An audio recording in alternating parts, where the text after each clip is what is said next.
right. Welcome, everybody, to the Sentinels of Liberty podcast. I'm your host, Redbeard, and I am joined by two of probably my favorite people in the world right now. I have awesome Sean Kennedy and also the equally awesome Tom Eddlem. Thank you, gentlemen, for joining me this evening. I greatly appreciate it. If you guys want to take a moment and kind of do a basic introduction for yourselves, I'll give you the floor, whoever wants to go first, and then we can kind of pick it up wherever we want to pick it up. Tom, you can go. I was about to defer to the Massachusetts State Party chairman. But okay, I'm Tom Eddlem. I'm the blue collar economist. I'm the host of Blue Collar Breakdown podcast every Wednesday night, well, except for Christmas and New Year's Eve. But and I also write for the Libertarian Institute. Cool. My name is Sean Kennedy. I am the chairman of the American Liberty Caucus, which is a liberty-based organization. It has a lot of libertarian influence. I also chair the Libertarian Party in Massachusetts, the Unified Libertarians in Massachusetts. I'm also a local elected official, and I've been on a few times now with Redbeard, so I appreciate you having me back. Yeah, thanks, guys. I appreciate it.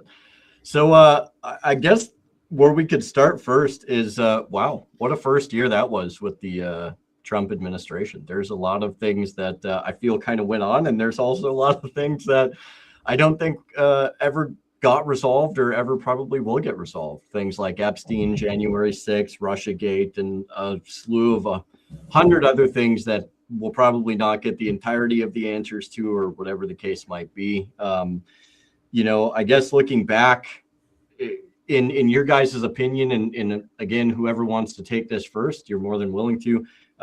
But for you, in how you perceived last year, what were some of the, I guess, more defining moments of over the course of the last year for this administration? And you could even add something at the state level, if there was something at the state level that you guys happen to see, whether that's good, bad, or indifferent, because I think we're all probably going to come at this in somewhat of a different way, or perhaps in different Just give me a second here. I think my audio's in and out.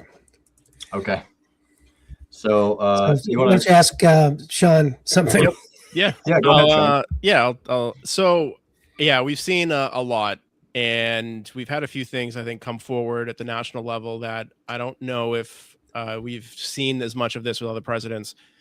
And what I'm going to go forward with that is the judicial system interceding with the executive branch on a regular basis. I think we saw some of this with Biden. We saw this in Trump's first term, but I think we've seen a lot of smaller court judges fight back. And, you can argue whether or not they're activist judges or not, but we've seen an awful lot of that for a variety of reasons. You mentioned the Epstein files. I think the Epstein file was completely botched. I don't really buy the 4D chess stuff of trying to get the Democrats on board because Trump's name is in there. Yeah. I think, a lot of people within the campaign for Trump and who he was going to put on as advisors, they were selling that to the American public as well, that this was going to be released. This is definitely there. We're going to release the list. And it went from, we're fighting to find the data to binders being released to a bunch of X account owners, right? And that being publicized as this is phase one. And then somehow we went to phase 1 to there's no files. And then we finally got Massey having to step in and actually creating an actual law, a very specific set of rules around this law too, as to what needs to be released and why they can't withhold it based on other laws, because this law does supersede plenty of things that are in place and by design, which is great. Sure. Then they release, tons of blacked out stuff. They're violating the law right now. They're tried to use privacy and a few things, and the only thing that is supposed to be blacked out in there is the victims, from my understanding. Correct. So that's how I understand it too. And then they do this data dump, and you can copy and paste your way out of it, which I find hilarious. It's screwed up that bad. I'd like to think, I know the government does a poor job of basically everything, but I don't know what intern went and blacked out the documents for him, but that was, in my opinion, kind of funny. Yeah. I wish it waited another couple of dumps before somebody called him out on that, so we could have got even more info, but they're not really following the law in that. Right. And I do think that that's a big black mark because that was very popular. And I know that's not an economic thing, but I think it highlights people in power, people with money being able to protect themselves and shield themselves from any legal recourse, especially in something this publicized. So, I mean, just as a couple of things, I think that those have been kind of crazy to watch.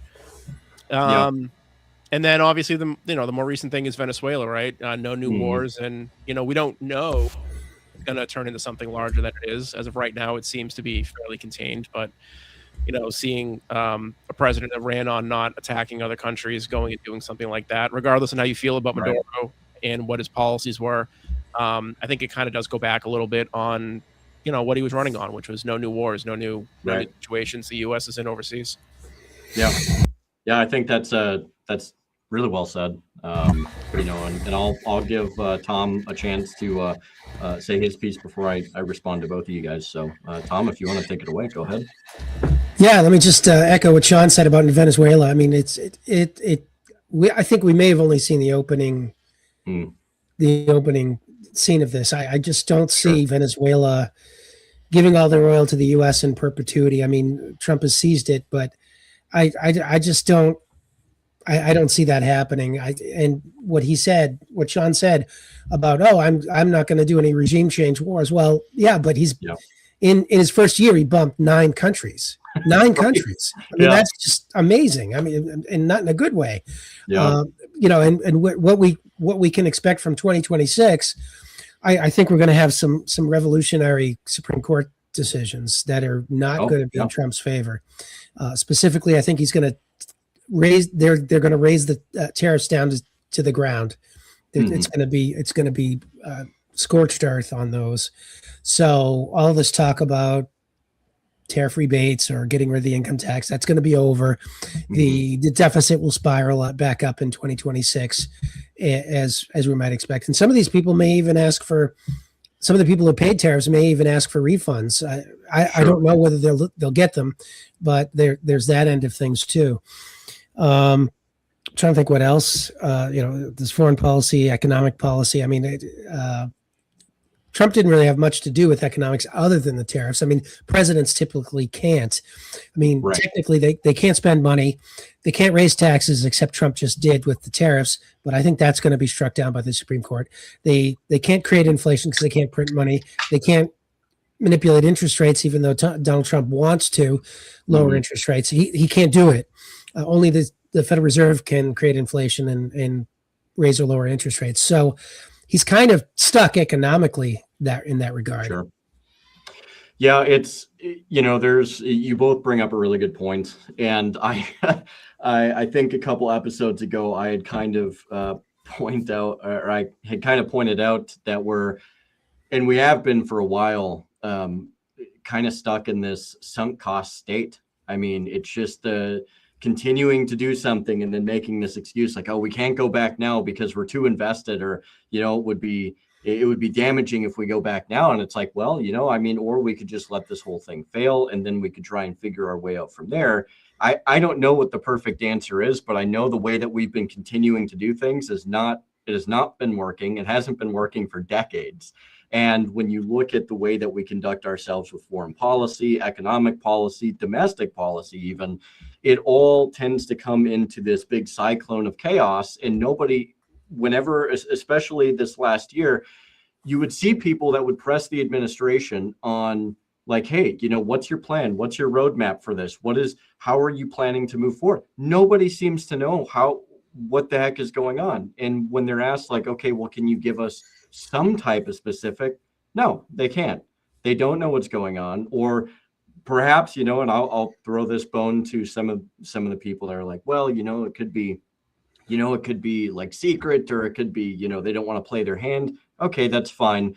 But at the same time, you should still be able to provide some type of a roadmap for people to be like, oh, okay, that kind of makes sense. And nobody in this administration is able to ask or answer basic questions, I think, by people. And there is this situation to where I get that a lot of people also, there's no trust in the media, right? But that doesn't take away from the fact that some of these people, whether it's in their script to ask or not, they're still asking basic questions that I think should have an answer to them. Like, okay, you just bombed Iran, so what's the plan next?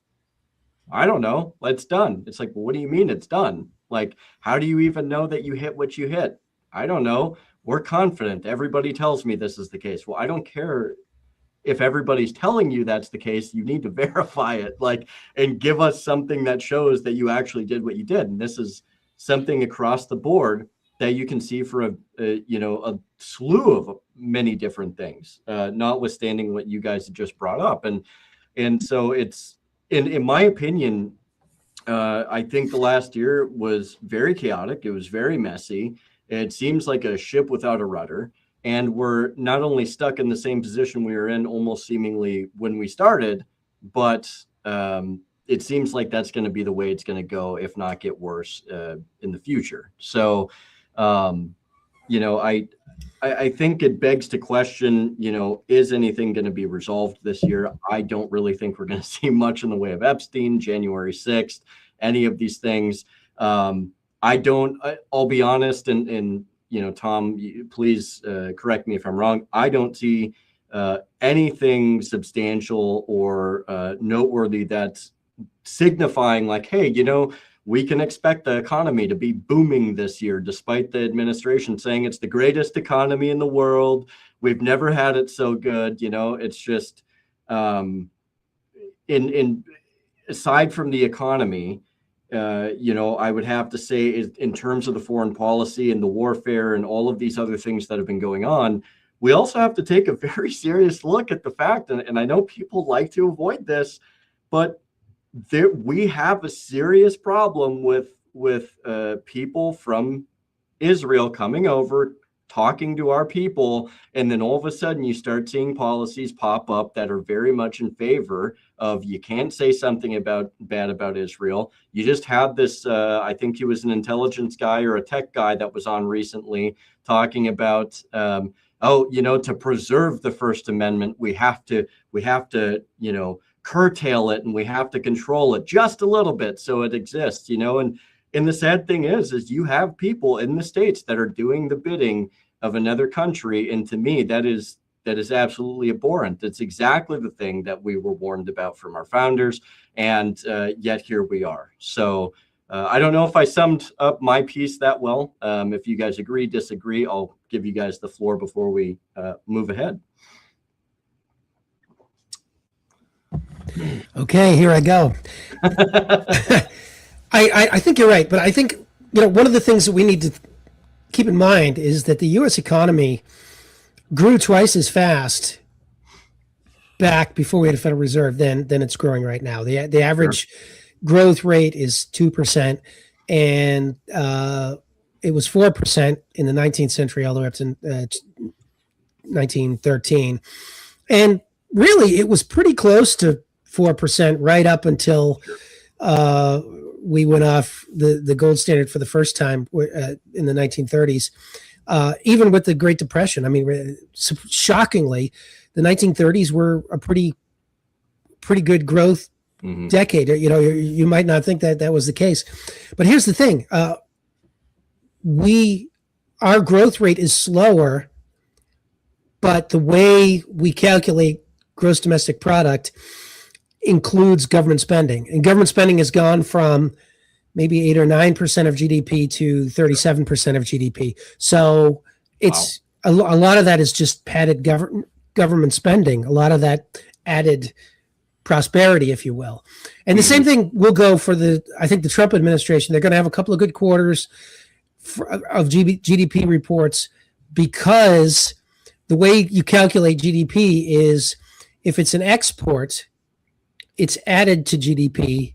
Sure. And if it's an import, it's subtracted from GDP. So the lower the imports, the higher the GDP, if you know what I'm saying. So yep. I think, with imports going down, we're going to see some decent GDP numbers over the next quarter or two until the tariffs are destroyed. And that's I say that even after the third quarter numbers that came out a couple of weeks ago, they actually were legitimately good. I mean, I think it was close to 4%. And if you look at the minutia of the numbers, not a lot of it was lowered imports, and some of it was actually increased exports, which surprised me. So, it was actually a good quarter, the third quarter of 2025. I don't know about the fourth quarter; that we won't have those numbers. Maybe that was an anomaly, but we did get an actual legitimate good quarter in the third quarter of 2025. Okay. But I think we're going to get some fake good quarters at the beginning of 2026. Sure. Yeah, understandable. Yeah, I agree a lot with what Tom just said. And, one thing I'll mention too is the stock market is continuing to go up, right? But that success is decoupled from the average American's life and your buying power, the devaluation of the dollar. So, even when they say these things, like Tom said, like they're kind of manipulated GDP growth, and we've reached a point where it's so decoupled, it's kind of irrelevant for the average American lives and whether or not you're doing well or being able to pay your bills, being able to pay your electric, your heating, your grocery bill. So I don't, that stuff gets sold like things are great and they'll be reported that way, but I don't think it actually affects and benefits the average American. I just don't see it. The numbers might look good, but I'm not seeing that coming in, even when those are going to be reported as doing well. Sure. It's something like around 60-ish% of Americans have some version of a stock, but a lot of that is like a 401k. They're not directly invested in companies. They're not pulling out returns regularly from that. So that's like a nest egg that isn't really helping you unless you're in that market or you have the finances to actually buy and trade. So I'm not seeing that trickle down into the regular America, into the middle class. And I don't think people are going to even really be sold very much on those reports. People view items regardless of how much the currency is deflated, like your gas, for example, when it's over $3, when it's under $3, like that's going to be a long-standing thing, right? That's continued. And the gas prices may lower now with the new Venezuela situation. But the price of eggs was a big one that really hasn't lowered. And then you also have price creep within the companies themselves. They're not going to lower their profit margins just because there's more of an available resource if they don't need to. And so I don't really see the average American benefiting a whole lot from, elevated GDP. So,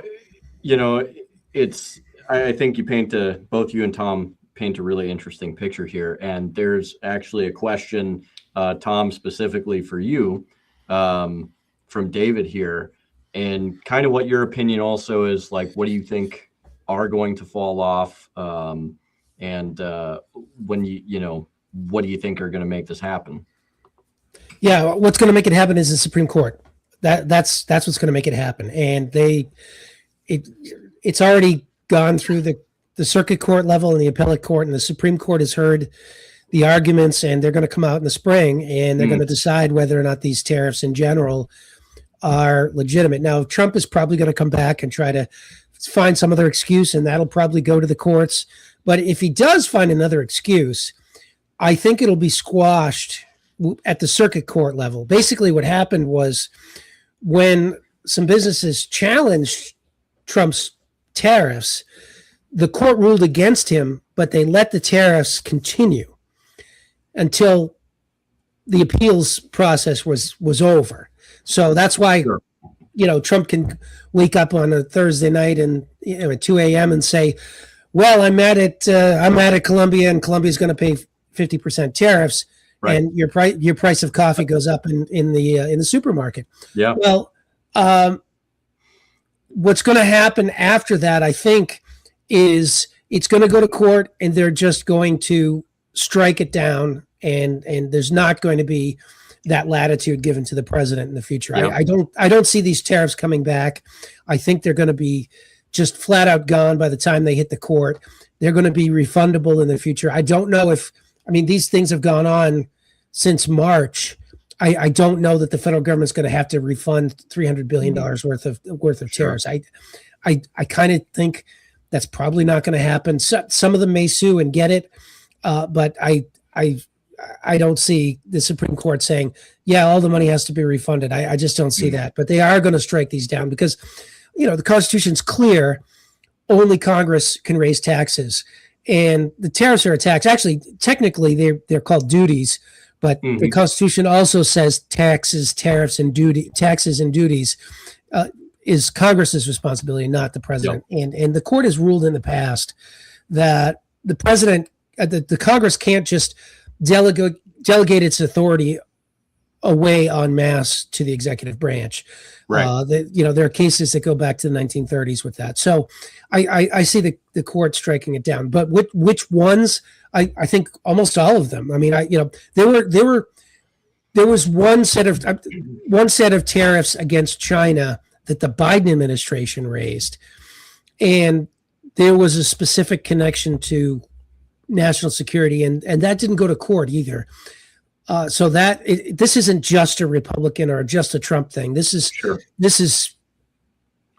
bipartisan, but Trump has sort of taken that one precedent, that one thin thread, and opened up a giant, a giant cavern in which to drive a truck through. Right. And this is what happens when you make bad precedents. Yeah.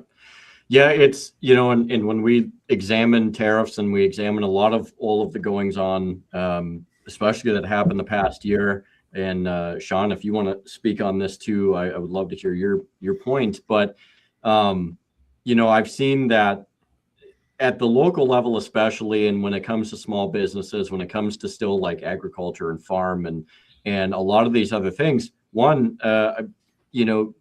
still seeing, I hate to say it, but we're still seeing a situation where small businesses are still hurting. There's a company that I actually like quite a bit, and they can't make their bag because the tariff impacted their ability to actually make their bag. When you look at small businesses and the way that they have to price things out, and you look at all of the taxes and you look at all of the different things, and then I've heard it a number of times, people who walk into a shop that I go to quite a bit, and they're just like, wow, the prices went up. It's like, okay, well, you have to understand what the businesses are subjected to in order to understand where that pricing is coming from. And a lot of these companies, if they could, they would love to have lower pricing. They would love to be able to provide a service or a good for somebody, to some degree that's a little bit more agreeable, but they're not able to do it. And then when you also look, beyond like property taxes and a lot of other taxes that the average person has to pay, it seems like it's almost becoming more and more every single day, not even just every year, almost every day. And I'll leave on this one last point, but I don't know how well you guys remember this, but the massive kill-offs that the farmers and ranchers had to do, and I think to some degree, like they're still using this mechanism today. I think there was just a couple months ago, I saw something where they had to kill like more chickens or whatever, but we're still reeling from ranchers having to kill off their livestock, and we haven't really started to recover from that. And that's another huge thing, to where when you look at our ability to even feed ourselves and you look at all of the government meddling, I mean, it's one thing to look at it in foreign policy and the greater scope of the world, but there's a lot that comes back home, whether it's warfare, whether it's economy, whether it's just the general buying or selling of goods, or just the interaction we have in our communities. So what's your take on a lot of that stuff too? Because I see some desperation. I see some people trying to still just get by and survive, hoping they can make their house payment and keep their vehicle and a lot of other things, notwithstanding buying goods and groceries and stuff like that. Yeah, I think there is a lot that goes into, especially at the local level and the trickle down of these policies at the national level, that aren't really accounted for appropriately.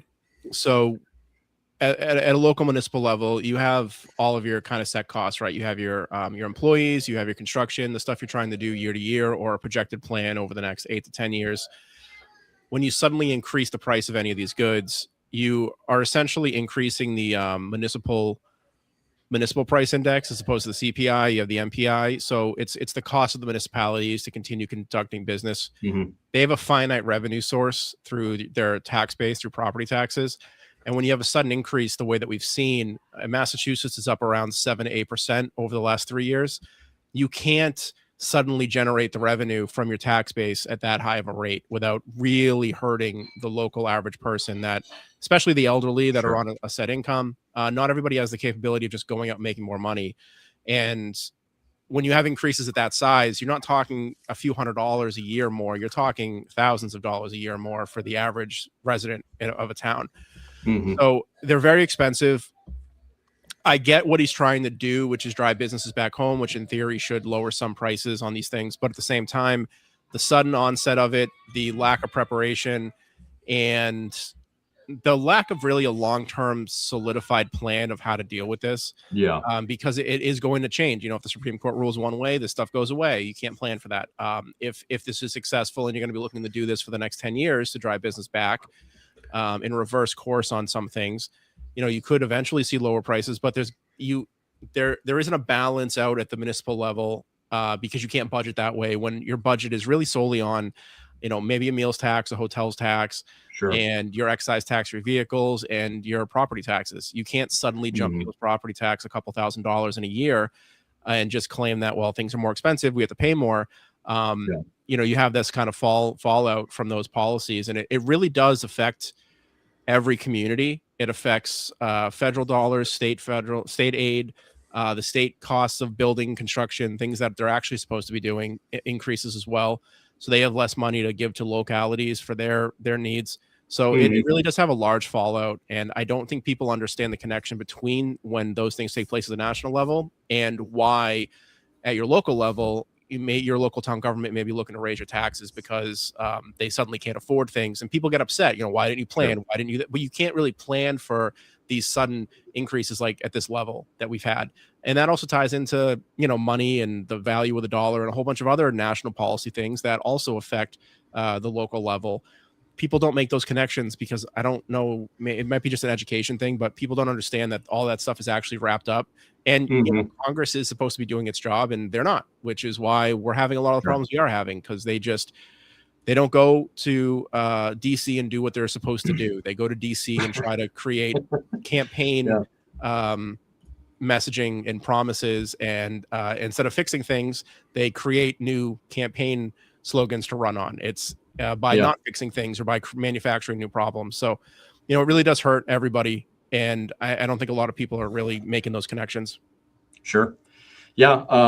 No, I think those are great points. And, you know, before we move on to kind of zooming out from the domestic side of things and kind of getting a little bit more into Venezuela, the ramifications there, and I'm sure Iran's coming up at some point this year, you know, and notwithstanding probably a few other places. But Tom, I'll give you an opportunity if you want to kind of respond to that, if you'd like, and give your input there. So yeah, I think Sean's municipal perspective is helpful, and I, you know, from my perspective, I look at it as an economist, and you know, my series on my podcast, the Blue Collar Breakdown, has mostly been how the economy is rigged against the average person, the average working person, and this is by design, not by design in the sense like there's one group of people in a secret antechamber stroking a white cat, you know, controlling everything, but there's a system in place, and each of the actors have interests, and they act in their own interest, and these actors are wealthy and they want to increase their wealth, and they don't really factor regular people into it. So as a result, what we've got is the Federal Reserve rigging the financial system for the financial and real estate markets. We've got health insurance companies rigging healthcare and increasing the cost for families at the benefit of the insurance companies and all of their middle management employees and profits thereof. Big Pharma doing the same thing for themselves, and you could go all the way down the list in almost every industry, and including, you know, you mentioned cattle. I mean, there are gatekeeping regulations. I mean, we had only 4 large slaughterhouses in the country. Yeah. Until this past year, when they opened a 5th. And what happened was the regulations are so strong that you can't afford to open a slaughterhouse. I mean, this is something that people have slaughtering animals like a cow or a chicken. That's been done for thousands of years, right? Yeah. As long as we were hunting, we were slaughtering, but you can't do it legally in the United States unless you have a license and an FDA employee on site all the time and so on. They had to raise $300 million to get that fifth one up and running. Good Lord. So that's why one of the reasons why beef and pork and poultry prices are so high, because you have to go through these oligopolies that can charge whatever they want. And and it's not the free market that is raising these prices. It's the government regulations, whether gatekeeping regulations, or on the other end, it's government subsidies and then them raising taxes on you and saying, gee, we don't have any money. Well, why don't you have any money? Well, because we gave Elon Musk $38 billion. I mean, they literally gave Elon Musk $38 billion between the federal government and the government of California and several other state governments in environmental subsidies. And of course, this was the left too. I mean, the left hated Elon Musk because he supported Trump in 2024. Right. But it was Bernie Sanders who voted to give Elon Musk $1.5 billion by creating this electronic vehicle subsidy that Tesla took advantage of, and it gave Elon Musk $1.5 billion. I mean, and it just goes on and on. All of these things were things that the left gave to Elon Musk. He just took advantage of them. Yep. Anyway, I'm getting too deep into the weeds. No, it's finish fine. Up. Yeah. No, that's great. And I think, if I remember correctly, a couple episodes ago that I had you on, I think you had brought that up too. And it never ceases to amaze me. It shouldn't be funny, but it kind of is, because you have the same people that are like, oh, down with the rich. And it's just like, meanwhile, they're sitting here helping them pad their pockets. And it's one of the most asinine things that I can think of. And it's really comedy that writes itself. It's unfortunately a tragic comedy, but comedy nonetheless. So with the domestic side, and I'm sure we'll end up coming back to it, because invariably even foreign policy comes back home. I want to take a look at things like Venezuela. I want to take a look at Iran. I want to take a look at even if we can, our funding of a lot of the things that are taking place in Gaza. But I also want to take a look at Ukraine as well, because even though we're becoming, I think, well, I can't say this with certainty. I think they're attempting to move away from Ukraine, but we're still not away from there yet. We're still funneling money over to there, but there's a lot going on in foreign policy. And there's a lot of things that, in the very beginning when Trump was campaigning, he's like, hey, we're not war making anymore. We're not, as he said, we're not about doing empire stuff, right? And that's a paraphrase, of course, but he talked a lot about not expanding empire, not being empirical, not doing all of these things in nation building and all of this. But yet here we are. The whole first year was marked with bombing other countries. It was funding other nations' wars. It was continuing to move forward with the same status quo. And I would argue in some ways, in a worse way than what we've seen previously. And it's something that always not only comes back home to roost, there's blowback, but we also are leveraged through our own taxation to fund these things. You see a lot of discontent with people on the day-to-day. Like, I can't even afford $11, loaf of bread, but yet my money goes over to fund Israel's military, Ukraine's military, or we're bombing this country, or why are we going into this country? There's a lot of things that really don't add up in the mind, I think, of a lot of people. And unfortunately, what they've done a really good job of is dividing the American people and not showing I think a generous portion of the population that just is hurting. And, so when you look at the foreign policy realm, I'm curious to know, what you guys think, moving forward in the future, whether you want to start on Venezuela or wherever that is, like, where do you see this all going? I mean, to me, I don't see it really getting much better. Even if we pull out of Ukraine and we wash our hands of that, I think we're just going to find another fight somewhere else, unfortunately. And I don't think once that behavior has started that it's going to stop. So whoever wants to take that, feel free to go. I don't think that it's going to stop. I think that this is the trajectory of the U.S. moving forward. I think we've been doing this for decades anyways. Yeah. You mentioned the empire stuff, and I was going to try to find a spot to talk about that tonight, but I really do think that needs to start. We need to start having a framing shift as to how we're looking at this stuff. Yeah. We're looking at this through the view, and as we should, as we have a republic, we have a constitution, we have bounds on the government and what the government's supposed to be doing. And really, since World War II, we've ignored that entirely. There was a new movement after there when it came to foreign policy and starting to collect countries and collect like vassal states, basically. And Ukraine is one of those hotbed areas because of resources. So you're combating the Russian Empire in a sense, and you're fighting for that, right? And you do that through various ways. You either have a Cold War or a hot war, and it turned into a hot war. And it just depends on really, what capital they feel is the limit as to how much they're going to fund it. I don't think they care that they're spending taxpayer money on that at all. They spend the taxpayer money so that Ukraine can then purchase guns and weapons and missiles and everything else from the U.S. government and U.S. private arms manufacturers, the military-industrial complex. That's the cycle, right? And then stuff gets siphoned off because of the way things work there. So they're resource rich. That's what we're fighting over. It's an extension of the American empire. We have, you mentioned Venezuela. Venezuela is within our hemisphere. We own our hemisphere. I think a lot of the framing on these things is we have this kind of facade of, America has our boundaries, and then we have these agreements with everybody. But really, America runs the Western Hemisphere, and Venezuela as a what's the word that I'm looking for?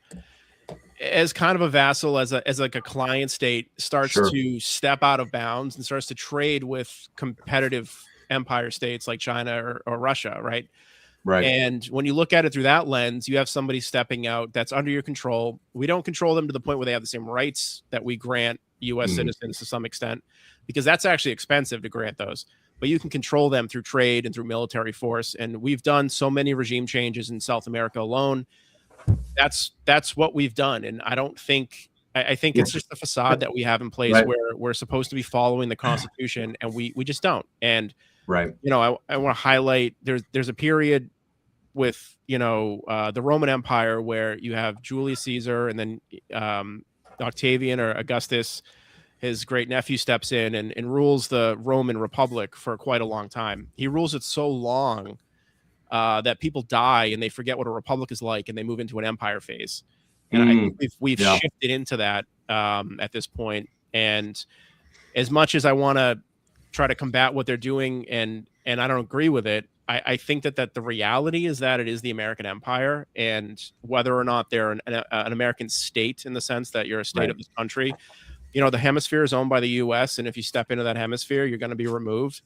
And that extends out into NATO and the control over Europe and into the Middle East as well. So I think that that's really what we're looking at. We don't like it. We don't want our taxes being spent on those things.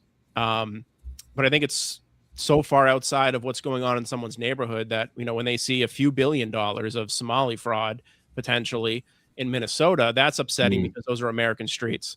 They don't get upset over 50 billion going to Ukraine because they don't see it. It's a news cycle thing and it goes away. They don't even know. And that's the problem with Venezuela as well. It's somewhere else because that's how it's viewed, as it's outside the republic. It's somewhere else. Right. And I think that we're just spending tons of money, and we shouldn't be spending that level of money. I don't really know if there's a really net benefit to having that level of control, considering the way that things are going on in our own country. And it's harming the U.S. to do the things that we're doing. And this stuff tracks throughout history. You have overexpansion of empires overbuilding. You have people step out, and then you have to expend resources to tighten your grip, change regimes. But the way to do it is, honestly, it is the way the U.S. is doing it. You allow these states to act on their own as long as they play ball, and then you kind of let them do all the bad stuff they want to do, whatever that is. Yeah. And you just turn a blind eye to it as long as Right. you get your resources and things that you need to do to really take care of the home country, or the main source of the wealth, which is within the bounds of the United States. Yeah. Yeah. Well said. Tom, what's your take? I think a lot of this is being driven by Trump and the old style foreign policy establishment that, like Sean said, didn't follow the Constitution or limits. They're mad at Trump because he is spoiling it for America's global hegemony. Because since 1945, we were really a unipolar world. I mean, Russia had its own little empire up until 1989, but as far as the world economy, it was American. That's not really the case anymore, and it's because Donald Trump, he's economically ignorant. He came out the other day and said, "I want to limit credit cards to 10%." Well, yeah. Bernie Sanders introduced that in the Senate. I mean, it's like, come on, that's bad. I mean, This is Bernie Sanders' idea. I mean, maybe he should give him credit. But I mean, he goes around, he says, "Oh, we should annex Canada. We should annex Greenland. Venezuela's oil is ours." That doesn't play well with the other economies in the world. We are a shrinking proportion of the world economy. We were almost 50%. I think it was 45% of all global GDP in 1945. Oh my gosh.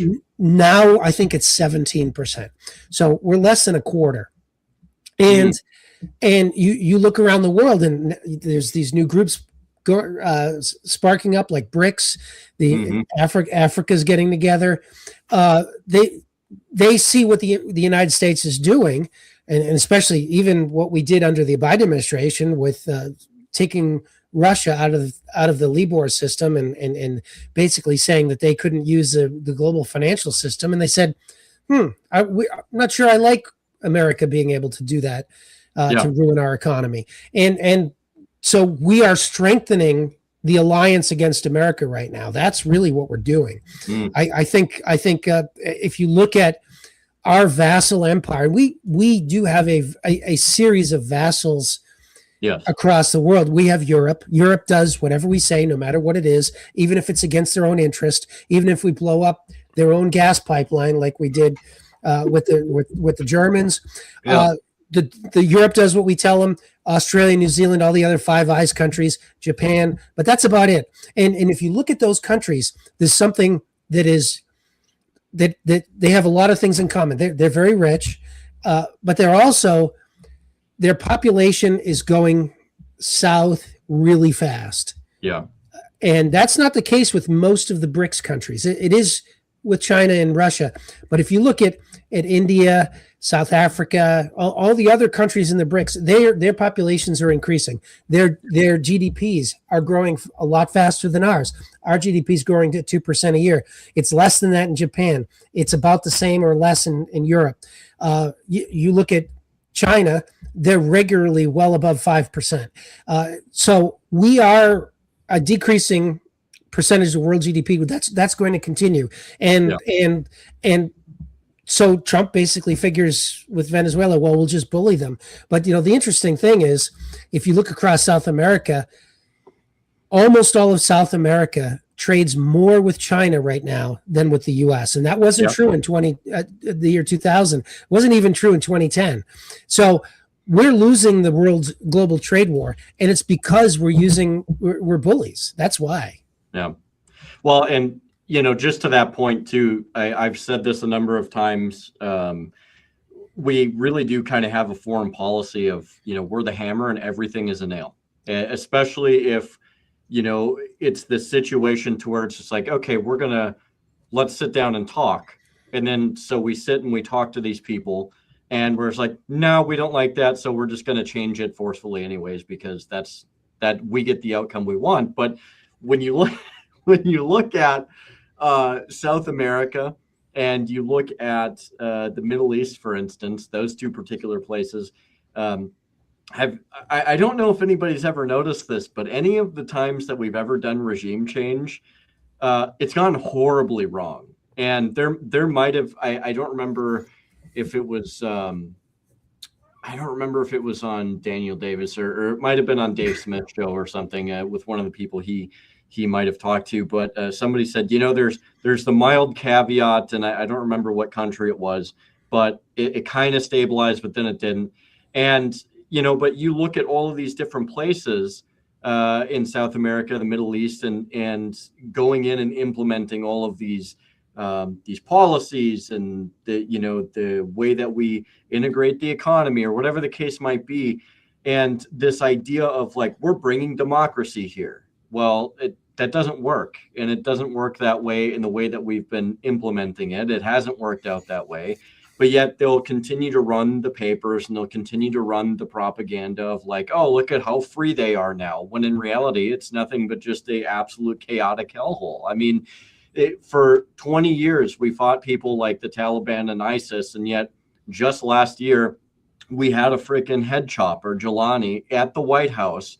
And to me, that is the equivalent of pissing on everybody who ever went over there, which in my opinion was for an entire lie, but I digress. I'll leave people to make their own decisions. But it's like, so we're welcoming the people that we were diametrically opposed to, and then we welcome people like that in, notwithstanding the fact that, Trump in the administration continues to have these diatribes about, like drug smuggling, this, that, and the other thing. But yet we released a guy who was in prison for that exact same thing. And we're just like, you're good, man. It's all good. And nobody during the duration of any of this, mind you, even wants to bring up something pertaining to the CIA as it pertains to Central and South America, how complicit they were into the Contras and a lot of the regime changes there, the amount of drug trafficking and human trafficking that was involved there. And I know I've seen this particular person in and out of the media over time. The guy's name was Gary Webb, right?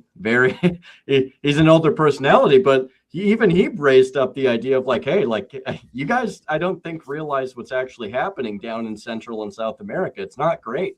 And if you want to get to the root cause of things, well, here's where you should start looking. The long, I guess to kind of summarize this is, it doesn't really matter how much war or how much they want to change the foreign policy of a country. It is almost entirely ended up in disaster. And all while they're sitting here justifying time and time and time and again of just like, oh, it's fantastic. It's so fantastic, and we have nothing to show for it. And I do agree, Tom, to the extent of what you pointed out about the oil as far as Venezuela. I would love to see what that looks like in the next year or two. I would like to see how Venezuela looks in the next year or two, especially as it pertains to, say we do put somebody in there. Who's to say that they're not hanging at the end of the rope on an overpass in Venezuela within 6 months after we put them there? That it seems to be the way that things have gone traditionally, whether it's Central or South America, whether it's the Middle East or any other place that we've ever tried to implement some type of regime change. And, so I'll yield the floor to you guys to hear what your thoughts are. But I guess that's kind of my diatribe and perspective on this. I think we're only going to really see disaster. And I mean, by some miracle, if something happens to turn out well, it's probably, I would argue, it's probably not going to be very long lived. So I yield the floor. I think with the cultures and stuff that we've seen happen, especially in the Middle East, either they're going to learn their lesson from failed attempts to export democracy, especially in places that are so polar opposites to the way that we do things in the West. Right. If they're just going to be honest about what they're doing, the outcomes would be better. I'm not going to say that they're things I support, but the outcomes would be better. If you're trying to export democracy to a place that doesn't want it, it's going to fail. And then You're going to having more revolutions. You're going to have other countries getting involved as well in those revolutions. Anybody that is an enemy of the U.S. is going to trade with China and Russia. So for Venezuela, I don't even think this would have happened if they just played ball and gave us oil. Quite frankly, I don't think that the U.S. government actually cares about Venezuelans. I think they care about what they're going to export. And when you're talking oil production, which is basically we have a petrodollar, we need oil, right? Our dollar requires that, and we need if we can manufacture the Venezuelan oil, which is a specific oil that's difficult to manufacture outside of we have one plant in Texas, I think, that does it.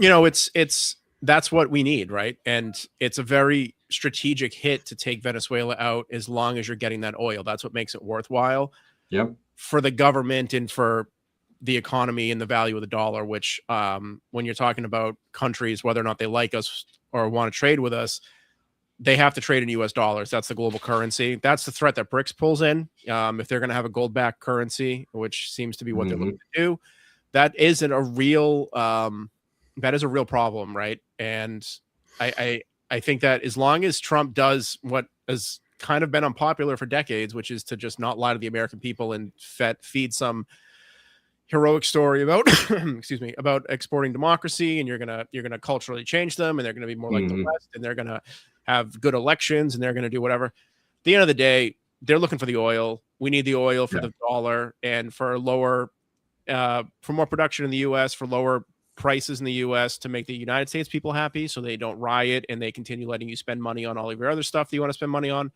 So that's where I think that as long as they're honest about it, and they were talking about either letting the woman who may have democratically won against Maduro in their votes, or letting the vice president take over.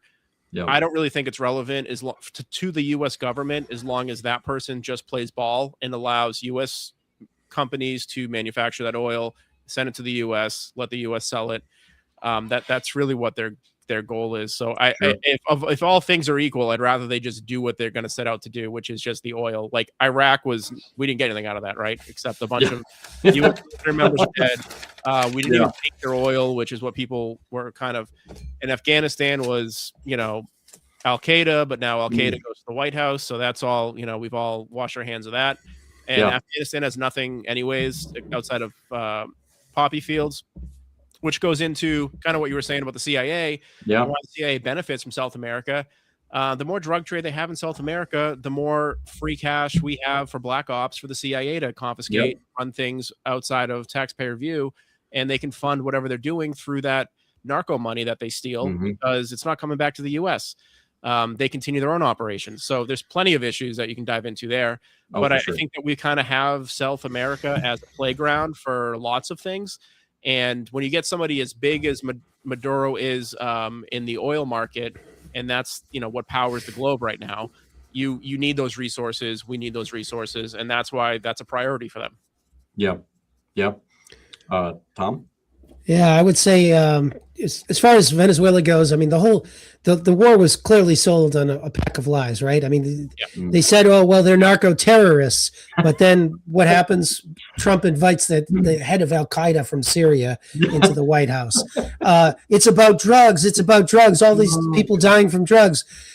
But they're dying from fentanyl, which comes from China into Mexico, not from Venezuela. And Trump pardons the guy from Honduras who was in who was a big drug dealer. So it's not about drugs.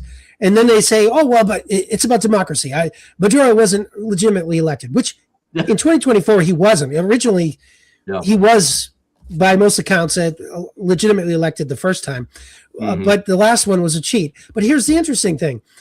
When Trump comes in, what does he do? Does he overturn the illegitimate government? No, he just takes the president and puts his running mate in charge. I mean, what is it? How is that democracy? And then, the interesting thing is, a lot of this is personal too.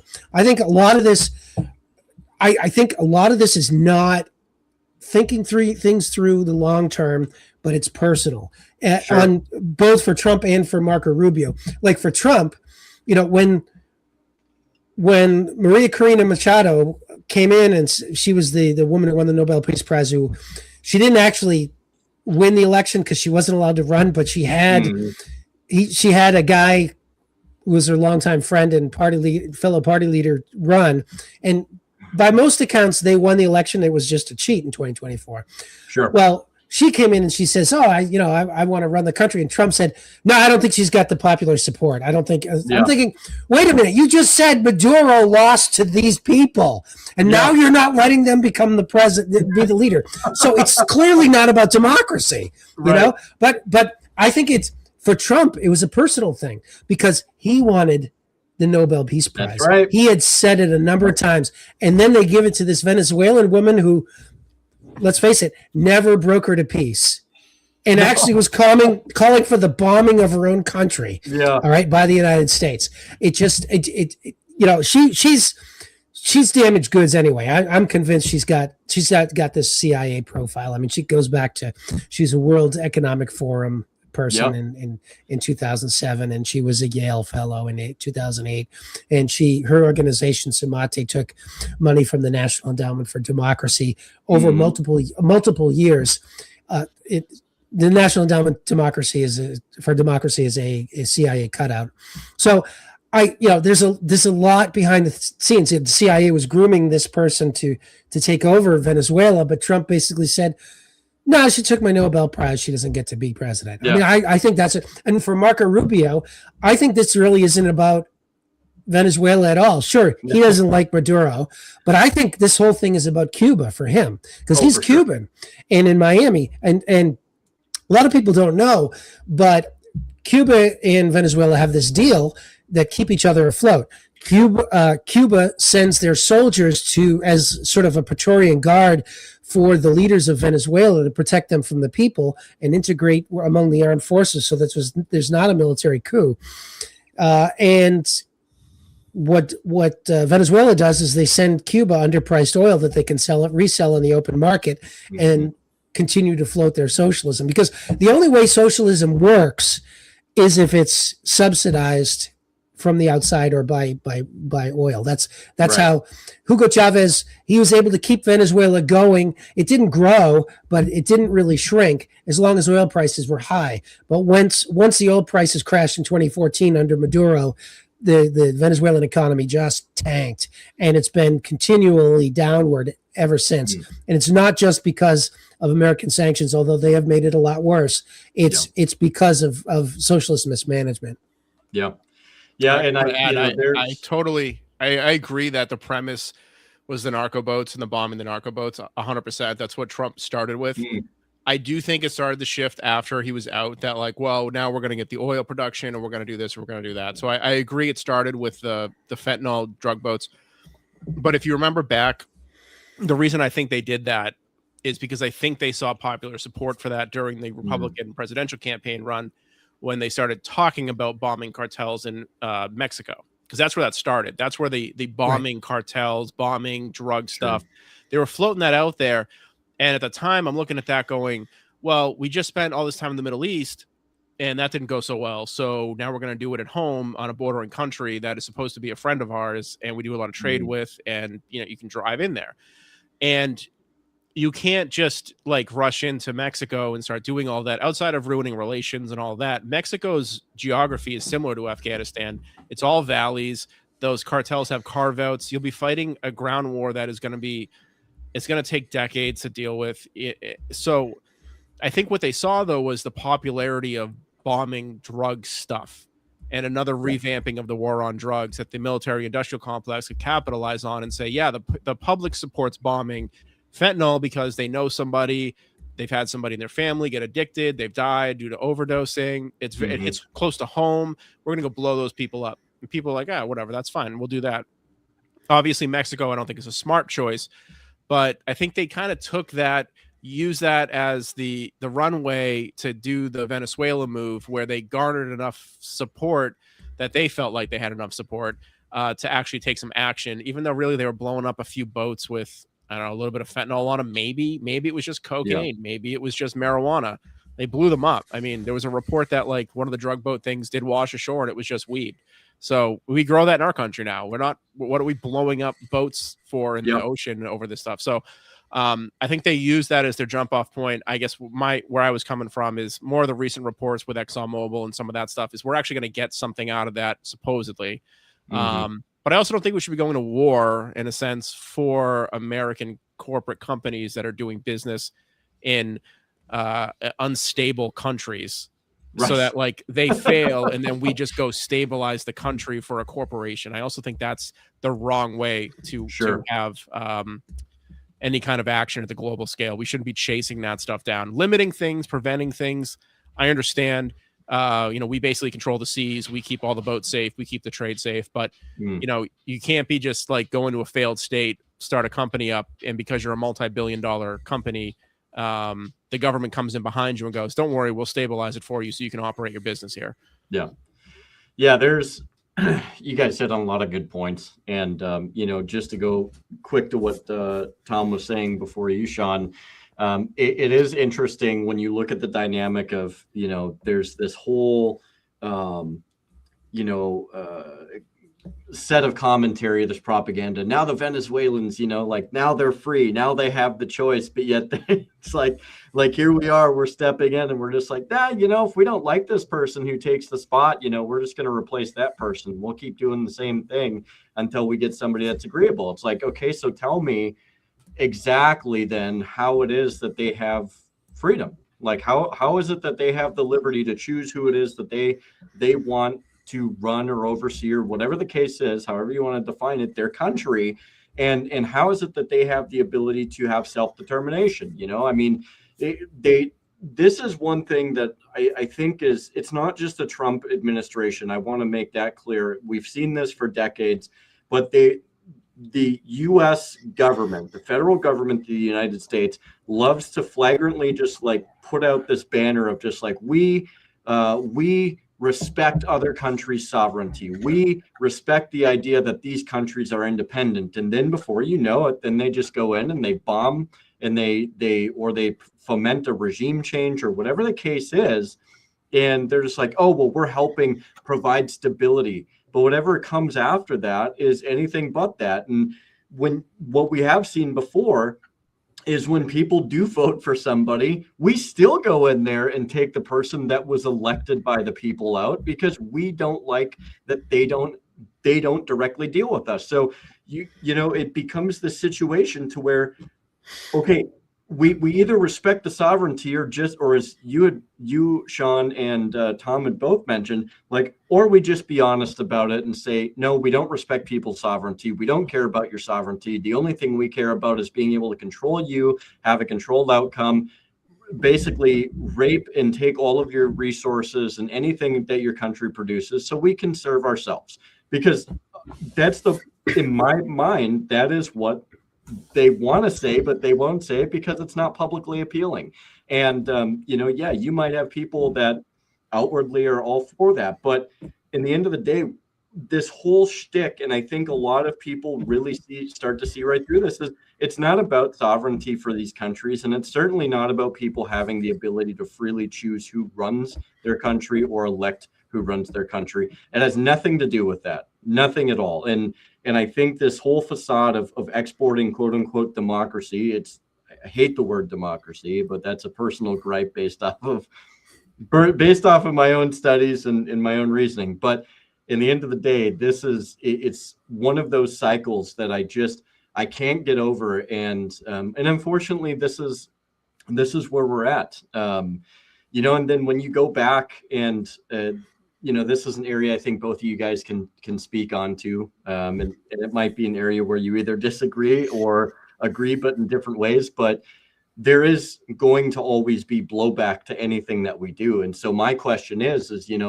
if we continue to destabilize countries and foment change and all of that, whether by force or otherwise, whether it's Venezuela, Colombia, Mexico, or wherever we might go, then there's always going to be people that leave those countries that come to the United States, oftentimes to try and get through illegally.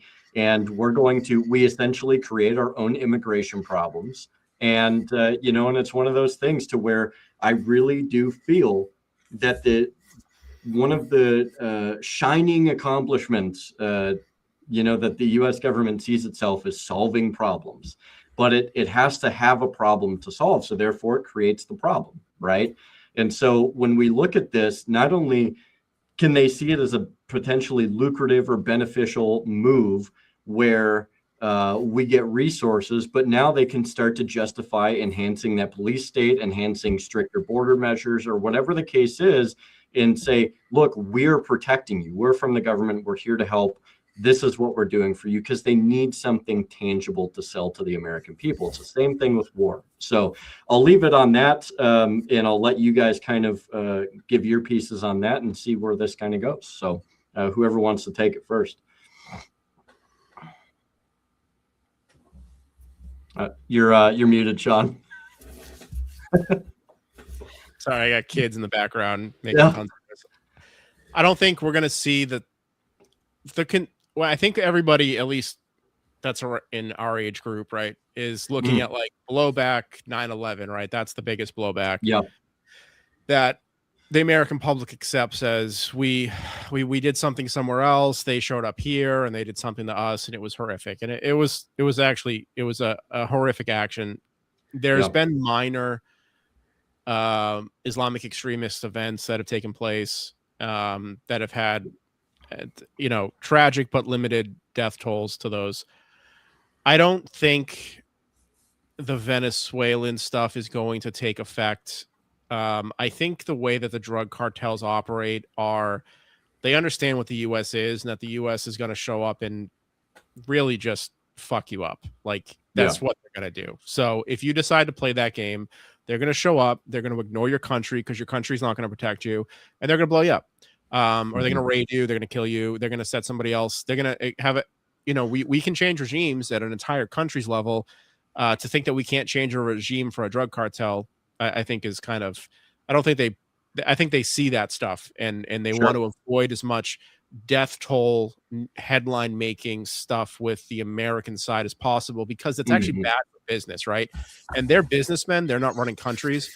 I think when you have death tolls, not just like overdoses, but when you have shootings and public displays of violence, that's bad for business. So I don't see it kind of rolling over the same way. And I also think that if you take a look at the Islamic stuff that has come into the U.S., the reasons for that are religious based and ideological based. It's a different ball game. They're fighting a different war. I don't think the cartels are fighting a war with the U.S. government. I think they're trying to do business. If you're fighting jihad, then you want the entire world to be Islamic. They're doing it in their own countries. They're doing it in Dubai. They're doing it in Saudi Arabia, right? But they stomp that stuff out because their government systems and makeups and stuff are very different. They're more authoritarian. They have more power to handle those in a very different manner than we do. But I think it's bad for business to have that level of blowback.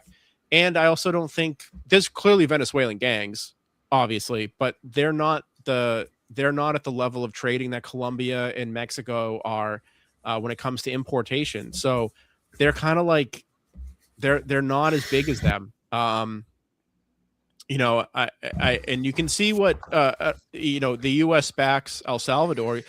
I don't think the Venezuelan gangs want an El Salvador and Venezuela with a massive prison where they round everybody up with a tattoo and throw them in jail, right? That's what they've done there, and it's massively successful. And if you're going to start to have that blueprint filter out into other South American countries, that's really bad for business. If your game plan is selling drugs, running drugs to Western countries to get US dollars, to be wealthier in your own place. So I don't see the same style of blowback taking place. I could be wrong, and I hope I'm not, but I just don't see it. Yeah. Fair. Yeah, I agree. I think it'll be different. I think there will be a refugee crisis, but I don't see the cartels engaging in the same kind of terrorism that you know, or at least high profile stuff. I think it does go back to, I mean, you mentioned Trump has sort of taken the mask off in one sense, and this is why a lot of the establishment is very mad at him by saying, hey, I don't want to bring democracy. I don't want to stop communism like we said in Iran in 1953. I just want to take your stuff. And I think that's in some sense it is more refreshingly honest, but at the same time, it's going to generate more anti-American sentiment from our near peer competitors, places like China and Brazil and Russia and India, who are saying, no, you're not going to do that to us. And I think there's going to be a reaction. I also think that's part of why Trump wants to increase the military budget by 50% next year. He says, I want to go from $1 trillion to 1.5 trillion. Well, because when we don't have the economic leverage we used to have, so all we've got is the military, and we're going to use that. And that it goes back to what you said earlier about every problem being a nail. Yeah. Or every problem, whatever. If all you got is a hammer, then everything problem's a nail. Whatever it is, I messed up the thing, but yeah. Well, yeah, and it's man, and I hate the fact that like that's kind of the perspective that's out there but it's like, I mean, and I'll even delve into this a little bit here too, but like, there's also nobody should believe anything that we have to say, because anytime, for the most part, that we've had last year that we've tried to negotiate with anybody, we've always tried to kill those people typically. So it's like we saw that with Iran and several other people. And it's like, so there's nobody's going to want to negotiate with us. Nobody's going to want to sit down and talk with us. Nobody's going to want to, unless of course you are somebody like Russia, where, you have the ability to kind of like say, no, go after yourself. We're going to go pound sand. We're going to do what we're going to do. But most of these places also, don't have that type of latitude to be able to move that way. And so when that's the case, and you don't have the leverage or the ability to actually sit down and negotiate, especially if it's somewhere near your backyard, or you have the balls to go to the United States and be like, no, like this is what we're going to do. And this is the way we look at it. You are going to be that nail, and the United States is going to probably sit there and tell you, yeah, we'll talk to you about it. Hey, Tom, come on over, like we'll sit down and have a conversation, but Tom better not have a sip of that ice cold tea that they just gave him, because you're probably not going to make it out of the meeting, And when that's the way that you run foreign policy, there's a dark humor aspect to it, to where a lot of people are just like, yeah, like there's no point in even talking to the United States. And then the United States all of a sudden is just like, nobody wants to talk to us. Nobody wants to negotiate. But why can't we negotiate for peace? Why can't we make a deal? It's like, well, because your deal is death. That's all you export. That's your major export, is death and military and killing people whenever, especially if they reject you and don't accept your offer. So it's like, beyond that, like, I mean, it might be quite a diatribe to lay it out there like that, but in the end of the day, when that seems to be the only thing you know how to do, it really begs to question whether or not we have any diplomats or statesmen that actually exist in this country that even know how to show up to a meeting, that can sit down, negotiate, talk to people in a way that is befitting of someone worthy of being a diplomat, or the title of a diplomat or a statesman, and actually listening to the other side to understand how to curate some type of a proper negotiation or a deal. And in the end of the day, from everything that I've seen, not just last year, but years before, there really is this realm to where it's just like, well, we don't actually know how to do this anymore. So we're just going to, like, if you don't accept our deal, we're just going to bomb you into oblivion. And that's not a way to do foreign. I mean, it is a way, but it's not the most effective way to do foreign policy. And, and before I hand it over, one thing that I really wanted to touch on, and Sean, I know we had talked about this briefly before we came on, but it's the Monroe Doctrine and how misunderstood that is. And much before I kind of hit some points on that, one thing I want to point out is a lot of people seem to really misconstrue the founders' point of view when it came to foreign policy. It was always to be a more non-interventionist country, not to always look at everything as a nail to be hit by a hammer. Matter of fact, when you look at a lot of the attitudes, it was peaceful relations, friendly trade, having some form of friendship or relationship with countries, not going and solving everything in a militaristic way. This was a very well noted, like, policy of acting or conducting yourself, not just by Washington, not just by Jefferson, but by many other people.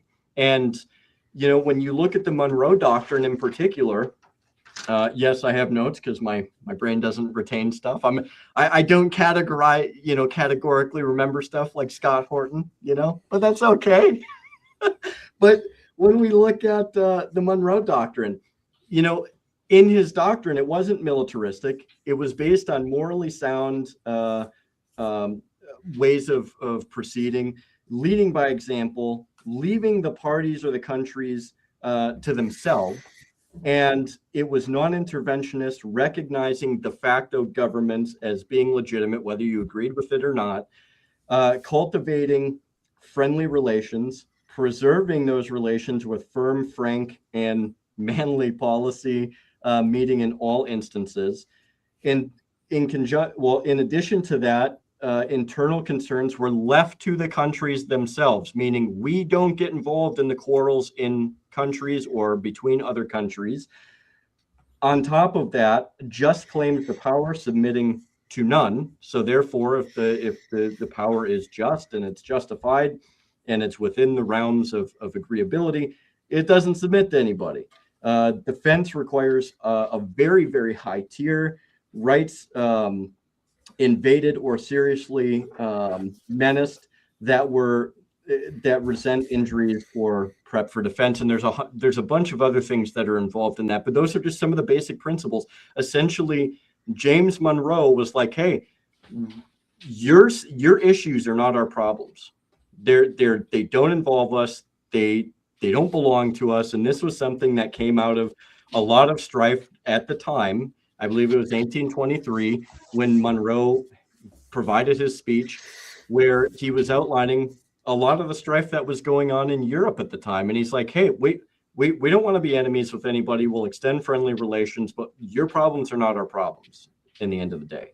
And this was the doctrine that was not only just James Monroe's doctrine, but it was the leading foreign policy of what the founders envisioned when they founded the country, was not to be involved in other people's quarrels, no entangling alliances, having a proper, well thought out, morally directed foreign policy that embraced trading, friendly relations, and goodwill towards other nations. These are basic things. And for whatever reason, you know, I think it's used to justify whatever morally ambiguous or reprehensible things or whatever ambitions that might exist. People take this or they hear it from their favorite senator, their favorite Fox News anchor or CNN host, and they're just like, no, but it actually says this. It's like, well, you haven't read the documents then. And I don't want to sit here and listen to you lecture me about something you haven't read before, you know, because if you read this, you'd understand what the standing policy is. And I think most of us, at least here, probably have read a good portion of the documents, and we're like, no, like, you need to present your case if you're going to say this, because the last time I checked, they weren't about just militaristic, imperialistic endeavors and intervention, because they just left a country that did that. So it kind of stands to reason. I'll yield the floor once more before we move on. But what are your guys' opinions? Sean, if you want to elaborate on that, Tom, if you have something as well, I'd love to hear it. Yeah, I think a large portion of that, you know, that was ending colonialism in the Western Hemisphere as part of the goal. So we're not wrapped up in English or foreign relations in South America. In my opinion, you know, that was one of the first. You can say it's defensive in a way, but it's you're creating dominance in the Western Hemisphere. You're saying we're not going to get involved, and don't involve yourselves here. Leave those countries to themselves. But you know, when you do stuff like that, you can say it in one way, but what's the fallout of actions like that? And the fallout is, don't come into the Western Hemisphere, because there's going to be a problem if we have that happen. Keep all your stuff somewhere else. Keep it in Africa. Keep it away from us. But I think you're right. I think that's been used as some kind of law of sorts, and it's not. I think it was recently renamed the Don Roe doctrine after Trump for these actions, right? So, but that's really what it is. It's a piece of paper that doesn't mean anything, and because it has a name, people don't look it up. They just assume it's a law and something the U.S. can enforce.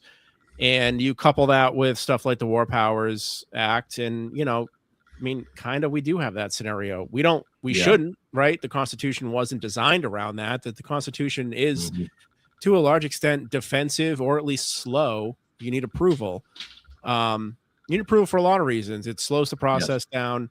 It does not prevent an immediate defensive action by the commander in chief, but it does prevent foreign excursions, and it should. And that is something that the Congress should be involved with, because they control the purse strings for those excursions. And if you don't like it, you can vote out your local congressman to change course. That's what it's supposed to be. But, Congress sidesteps their duties. They give it to the executive branch, which they're not allowed to do. No one calls them on it. And we continue doing this for the last 50 years. So, it's a piece of paper. It's at this point, it's a piece of paper. Sadly, you're right. Although, Jeremy, let me tell you this: the diplomats you seek are still employed by the State Department. It's just that they are not allowed to do diplomacy, or if they do, and I suspect they still do diplomacy. They are overruled constantly, and with Trump, it's sort of, they ruled in an overnight, 2 a.m. Truth Social tweet, right? I mean, Trump comes, he plays Battleship with Barron at night, and he's like, "Hey, I got this great idea for the Trump class battleships," and he's playing Risk with Barron. He's like, Greenland is really strategic. I mean, I don't know, but even, like, seriously, I mean, other countries, we negotiate, our negotiators did negotiate the Iran nuclear weapons program, and Trump just said, never mind. And it's not just Trump. It was Biden before him, and Bush and Clinton. They negotiated with Russia to allow Germany to enter NATO. And then, as Scott Horton's brilliant book,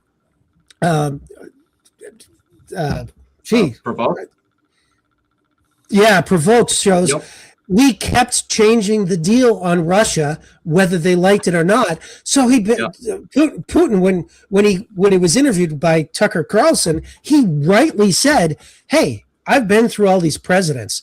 They all changed their mind. I mean, why negotiate with one when the next one's going to come along and change the deal?" And that's a legitimate point.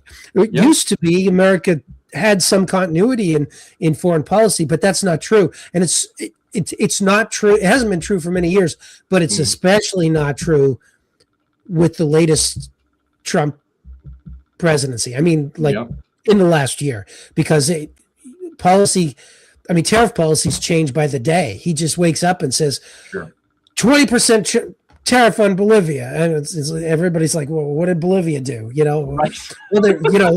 Well, they're doing bad things to us on trade. I'm like, what do we even buy from them other than coffee and whatever. Anyway, I think these diplomats are negotiating, but they know they have nothing to negotiate. They know they have there's nothing backing them up, and that's why nobody wants to negotiate with America. You're totally right, and Putin was, the way that he called it out was basically, the way I kind of read into it a bit was, send the person who's making the real decisions over, because I'd like to talk to that guy, because this stuff changes constantly. You guys can't make your minds up. Right. And he's not wrong. I mean, if you have a 4 to 8 year cycle with our presidents and our policy changes that quickly, you can't, if you're somebody who's in power for 20 plus years, you are having like renegotiations with people that are renegotiating old deals. Just because there's a new face there doesn't mean it's just not the same country that you're negotiating with. When it comes to Ukraine or Bolivia, that's Russia's sphere of influence. They are a nuclear powered state. They have influence in their area. They claim those areas in the same way we claim the Western Hemisphere. It's just the way it goes. You can argue whether it's right or wrong, but I think it is kind of a, that's kind of a force doctrine issue where, we can enforce our presence in this area, right? And the farther in NATO goes, which is an extension of the US, the closer you are buffering us, and we can't have that in our area.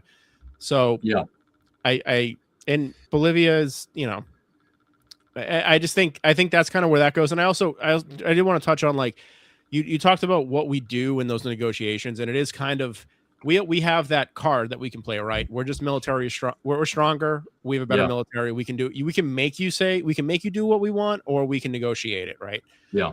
Instead of doing or we just drop you a bag of cash, and that goes to your political elites, your ruling class, that doesn't trickle down, that doesn't benefit your country in the long term. The one thing China, I can say, is doing well is they'll come in and they'll build a port that functions in your country if you're on the ocean, and you have a functional port to trade from for decades. That actually benefits your country and your GDP and your growth, right?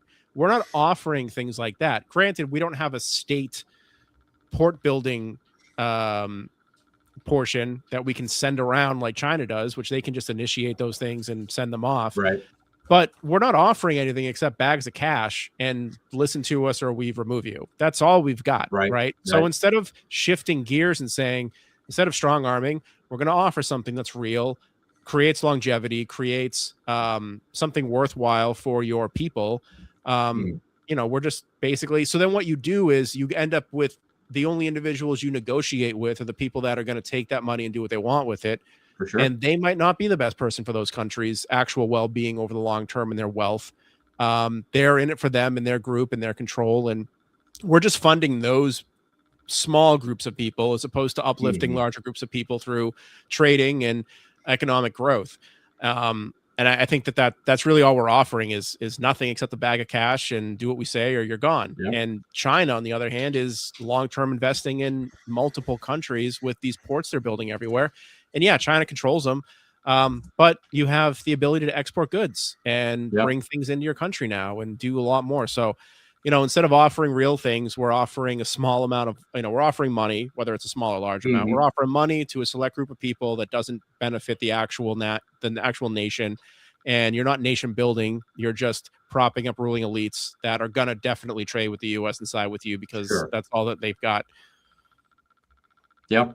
Yeah, no, I agree. Man, there's, I feel like we could rabbit hole a lot on foreign policy because of how much of a mess it really is. But I do kind of want to bring it down back to domestic policy and kind of what you guys see for the future. And I do want to add something that I think is very timely. And I think this really, I think people either completely ignore it or they just don't care. So they have something else to complain about. But, I want to say that all of the people that are supporting, or that supported Venezuela, like I would wager to guess, had something like that happened under a Democrat, you would have heard some type of outcry from Republicans saying, why are we going into this shithole country? It's none of our problem. Let them bleed themselves dry. It's not, yada, yada, yada.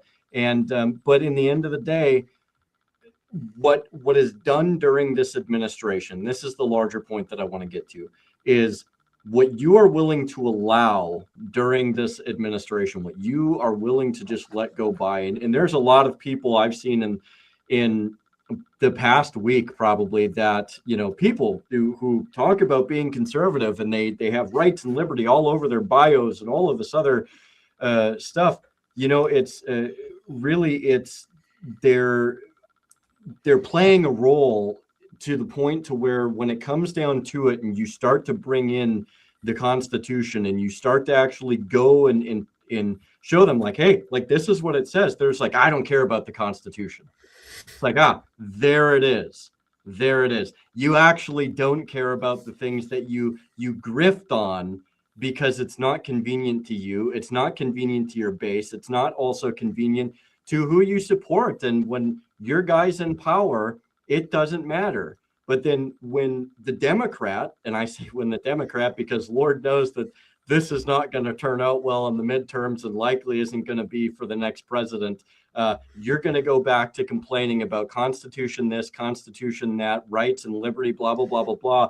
Well, I hate to say it, there's enough of us that are fairly consistent to the point to where it's just like, no, you're all worthless. you're terrible on these things. And in the end of the day, having a little bit of consistency is not going to kill you. If anything, you'll be able to sleep better at night. I know I do. You know, despite all of the different problems, I couldn't live with me personally. I couldn't live with myself being so inconsistent on something that I value as an American. I value the founding principles that our founders left. They weren't perfect men. They understood this, but they did provide us at least a blueprint of how we can move forward in the best way that we can. And to see how many people outwardly said how irrelevant or that they don't care about the founding principles, the documents we have, and the very structure that we're founded as really says a lot about where society is at. And it's not just, you know, you can't just blame the Democrats at this point for hating the Constitution, because we saw enough of it from the right and the Republicans as well. And so I guess I'll kind of yield the floor with that. But where do you guys see where are we going in the next year, the next 5 years might be a stretch, but what is our trajectory? Because at the current rate that we're going on, I mean, it's an awful lot like Empire, and I think we've pretty much started to run out of our Republic card. And for those of us that hang on to it, we might see a semblance of it in smaller dosages in our corresponding areas. But I mean, what do we have left in this country as far as any founding principles? Do people even care about that anymore? So whoever wants to take it. Yeah, they don't even know about it. Nobody knows about the Constitution anymore. Nobody cares about it. I mean, the Republicans don't care about it, and the Democrats don't. They care about it when the other party is in power, which is to say they care about it when it doesn't matter, because they are unable to make a change. What do I see going forward? I don't see a big blue wave in 2026 or in 2028. Yeah. I see marginal Democratic gains, and the reason is the Democrats suck so badly. They have just like, it is totally controlled by the establishment, and they put Kamala Harris, and they think they did put forward a good candidate. It's there's no one. I'm looking at their bench, and it's all empty suits. Really, I mean, none of them even have charisma. At least Trump has charisma, and the Republicans have some people who have charisma. They're empty suits. I think you look at, all right, forget Trump. You've got J.D. Vance. He's got some charisma, and then the guy who's running for governor of Indiana, Ramaswamy.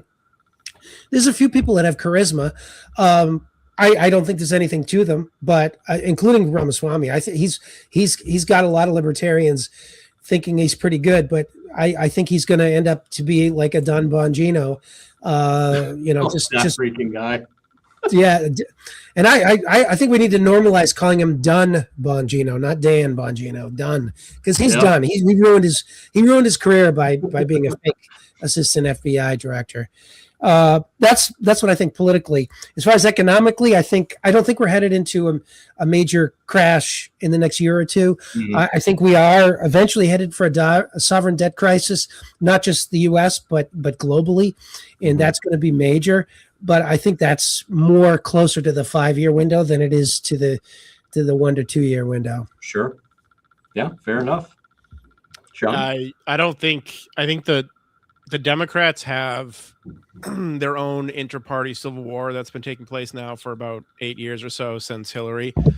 The progressive socialists have been continuously winning out, and I don't think a lot of their ideas on the public level and the national level publicly are going over very well. I think they're great in their echo chambers, because that's their breeding ground, but I don't think it sells well to the general public. I think the thing you point to with that is Trump actually winning the popular vote.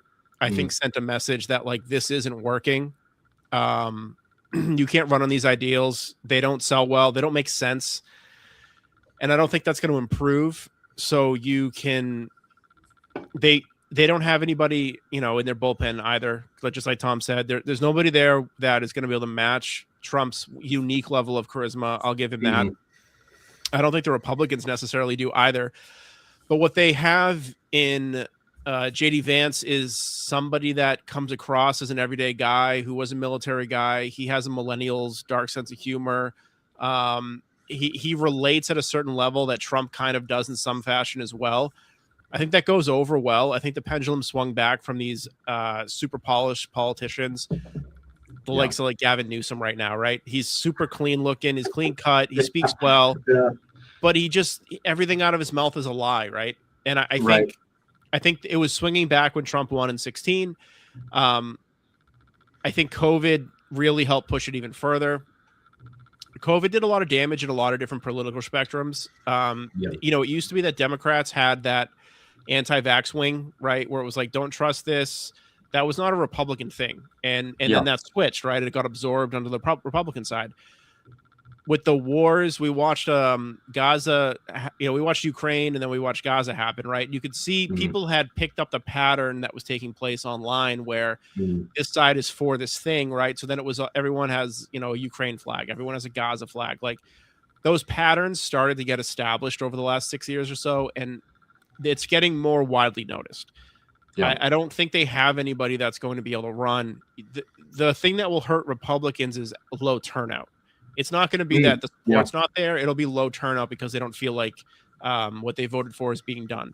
That's what's going to hurt them. That's where like the Epstein files and a few of these other things pop in that really don't make a difference to the everyday American's life, but it's such a big news cycle thing, and it's been going on for so long. So many people know about it, and it appears to be an easy fix, that you lose trust in the system and the people you voted for when that stuff doesn't work out. So I think that they have it. It's more in the Republicans' hands to lose it than it is in the Democrats to gain it. I don't know who the Democrats are going to run. Michigan is falling apart. They're not going to run. Whitman is a mess. Newsom has run California into the ground. Like, they've had, I don't know how many people that at this point it's up to, but they've had, if not hundreds of thousands, it's millions of people have left California due to his policies. And you have the guy locking down the whole state and then going out to a nice dinner with a bunch of other, you know, wealthy elites.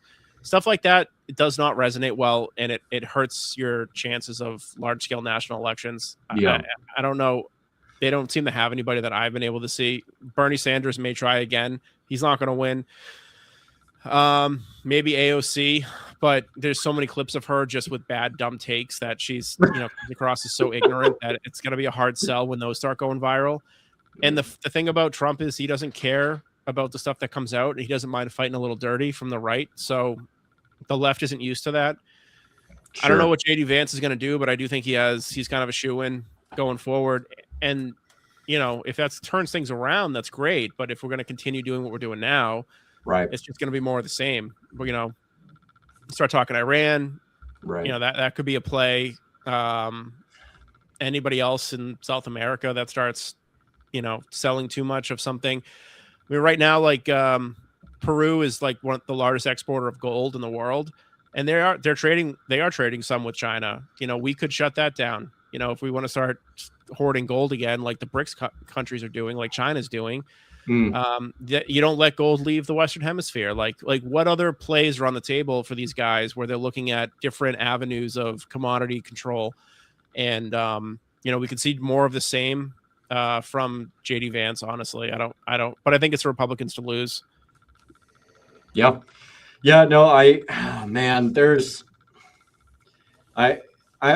I'll be honest. Like, I think you guys make really good points. I don't know. I really don't know how to call it for the next couple of years. I mean, I don't think things are going to get. I don't really see things getting much better. But I do agree with both your guys' assessments in terms of like the whole blue wave thing too, because there's a lot of people still haven't forgotten the disaster that was the Democrats. And I think, you know, there's the Republicans certainly haven't done a service to themselves. And what I would argue, and maybe this is a little preemptive or bold on my part, but if there was ever a potential time for people to want to bring forth a third option, now might be the time to do it and really give yourself a little bit of wiggle room to be able to be like, hey, we have something else here, and it doesn't have to be you too. Like, there is a unique opportunity here that I feel only comes around every so often when things get this bad.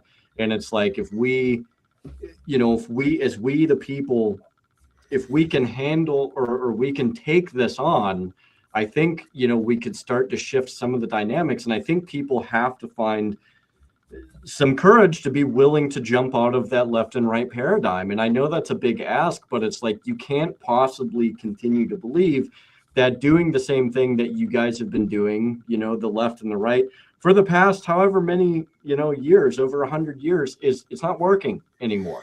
And there needs to be something that gives. And what I would argue is, yes, the federal realm is important. There is an importance there, and I wouldn't tell people to ignore it. But what I would try and direct people to do is, if you really want to start seeing something potentially change, then really go and take an interest in your local elections. Look at your, you know, your town, your city, your county.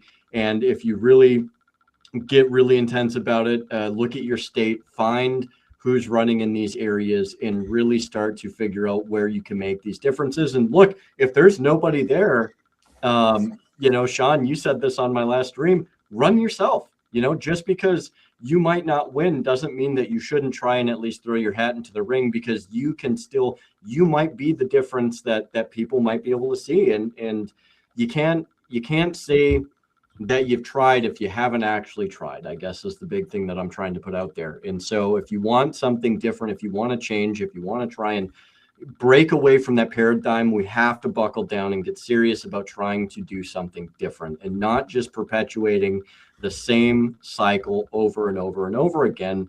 And it is amazing how a lot of people, I think this previous election and previous to that, you know, the midterms is, you know, a lot of people want that difference, but they don't muster for it, because the propaganda gets really hot and heavy. And then you're convinced, like, if you don't go to this side, the other side wins. If you don't go to this side, the other side wins.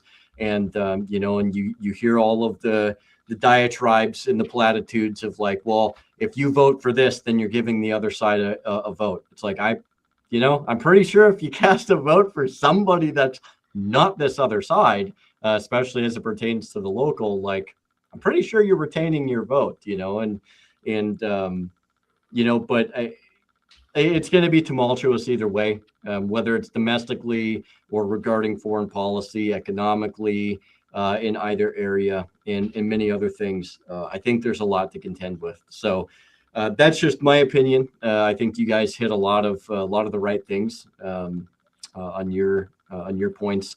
I will leave the floor one more time for you guys to do some closing thoughts and kind of put out there anything else that you want to talk about tonight. So whoever wants to take that, go for it.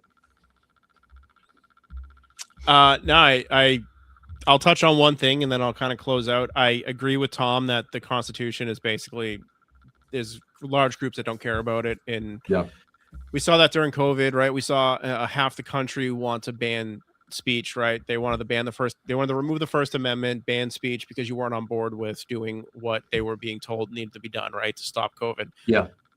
There's an ongoing assault on the Second Amendment across the country. Actually, it's kind of turning the other way, which is great to see finally. But that took money going to other organizations and not the NRA to fight your battles. It took other grassroots organizations. So yeah, really, it's if you want to see that change, find groups that you agree with and support them, whether it's financially or get involved with them. Bodies are always needed, people that show up and do things. But I do think a large group and a large portion of the population prefers some kind of direct democracy style. It's faster. They think they have the numbers. They don't care for the Constitution. And they somehow think that this level of freedom and their rights they currently have are somehow going to always exist no matter what. And, you know, like you just said about elections and running and things, you know, if you want to see change, show up to your local town, city meetings. You know, a lot of people don't even know who runs their local town, never mind, you know, who runs as your congressional rep or who the president is. So those are really important to go to know what's going on, watch that stuff. A lot of it's even on YouTube now. It's very easy to get in touch with those people. That's where the stuff that affects you as the day-to-day, your tax paying, your property tax, you know, your streets, your water, your sewer, all that stuff is going through your local level. That's the stuff that really does affect you. And you can reach out to somebody that's supposed to respond to you, who's not getting thousands of emails. And if they don't, then run against them. support somebody that runs against them. The local level stuff is you can touch it, right? And you should if you want to be involved and you're paying attention. Just I'll plug a couple things, and I appreciate you having me back on, Tom. Yep. I always appreciate the conversations we have. If you are from Mass, check out lpofma.org. We're always looking for new members, people to get involved. I also represent the American Liberty Caucus. We are mostly libertarians, but we are America first. We want to resonate with American values and pull Americans in that do believe in the Constitution, do believe that you have rights, do believe that the government should not encroach on those rights. And we're trying to take that approach, going forward. So get involved at any level. It doesn't take much to show up to a meeting and just say hi to people. That's really all there's no secret to it. It is just showing up in person and just being a nice person to everybody. So please go out, get involved in whatever you believe in locally. It does make a difference. And the more people that do, the better things are, and the less people there are around hoping someone else does it for them. Yeah. Right on. Thanks, Sean. All right. Well, in my closing comments, I echo everything Sean said. I thought he was, and I want to disagree with him because I'm a libertarian. I don't like to agree, but I'll agree with it. But let me get to some more serious stuff. Despite what R-worded one says in the comments, I'm not going to grow a beard unless one of you two agrees to dye your beard blue for the 4th of July. Then I'll try to grow a white beard. Okay, then perhaps. But we'll see. So yeah, I as far as my plug, just look for Blue Collar Breakdown on YouTube and Rumble, a few other places. You can buy my book, Rogue Sedition. I did Scott Horton's show, and I couldn't remember the title of my own book yesterday. that's where I'm at. Okay, and then of course, what look for my reading and everybody else's reading over at the Libertarian Institute. It's a great group of guys and gals who are really good libertarians. Yeah. Well, I appreciate you guys. Thank you for taking time to come on, and I will make sure to do a plug for the ALC, and I'll plug your YouTube as well, Tom. If you haven't checked out either area, ALC has some great people, and Sean and Tom are both great people. Tom has I might be biased, but I think he does a pretty good podcast myself. And even if some of the stuff maybe kind of goes over my head, he still breaks it down even for a normie like me. But yeah, I mean, go get involved, never stop, taking the opportunity to learn and to increase your knowledge. I mean, if anything, you're going to be a lot smarter. You'll be a little bit more aware and open to what exactly is going on around you. And as much as I know some people aren't, fans of collectivism and getting into groups and all of that, it's like, no, there are some benefits to being able to muster some people for a good cause. And I think the ALC does that. The LP here in Minnesota, I think we do a good job. And, I'm sure Sean would say that there's good people over where you guys live too. And, it's just, you gotta be willing to get in there, put your hands to work and be the difference you want to see. Because if you wait for it, you're probably never going to see it in your lifetime. And so go be the change that you want. Gentlemen, before we head out, I will, if you got a couple minutes, both of you, I'll talk to you guys after the episode. But with that being said, I really appreciate everybody that came out and took the time to listen to us talk about a variety of different things tonight, both foreign, domestic, all the woes, and it wasn't always bad. There were some good things and there were a lot of bad things, unfortunately, but moving forward, we have to take the initiative. We have to be willing to get out there to do the things that need to be done, especially as it pertains to protecting our liberties, our rights, and trying to set a better future for our posterity. That's the primary object, is liberty, and making sure that the next generation has a fighting chance. And with that being said, I'm gonna hit you guys with the outro music. Take care. Appreciate every single person that came and commented and sent a like. Hopefully you guys subscribe and keep sharing the podcast. So have a great evening, and we'll talk to y'all a little bit later.